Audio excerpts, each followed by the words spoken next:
Welcome to our channel. Today we how to uninstall Vultr VPS with snapshots cleanup, quick tutorial step by step clearly. To uninstall a Vultr VPS and clean up snapshots, begin by logging into your Vultr account. Once logged in, navigate to the products section on the dashboard. Locate the VPS instance that you wish to uninstall. Click on the instance to access its management page.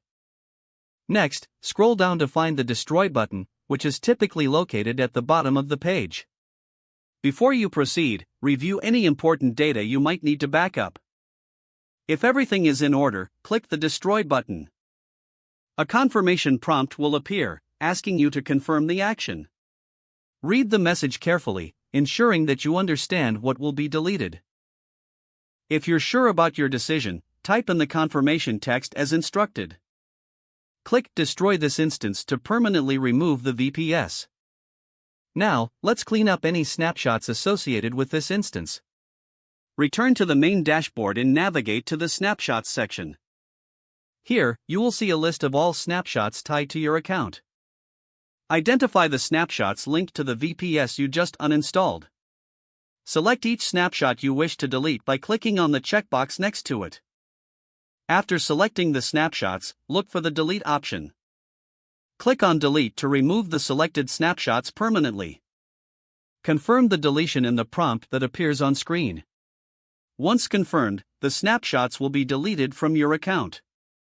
Finally, double-check your Snapshots section to ensure all unwanted snapshots have been removed. You have now successfully uninstalled your Vultr VPS and cleaned up any associated snapshots.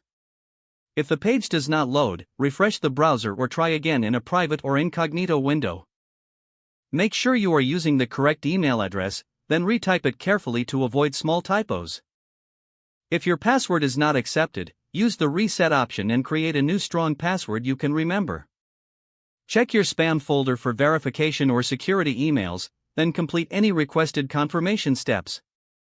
Enable two-factor authentication if available to improve account security and reduce unauthorized access risk.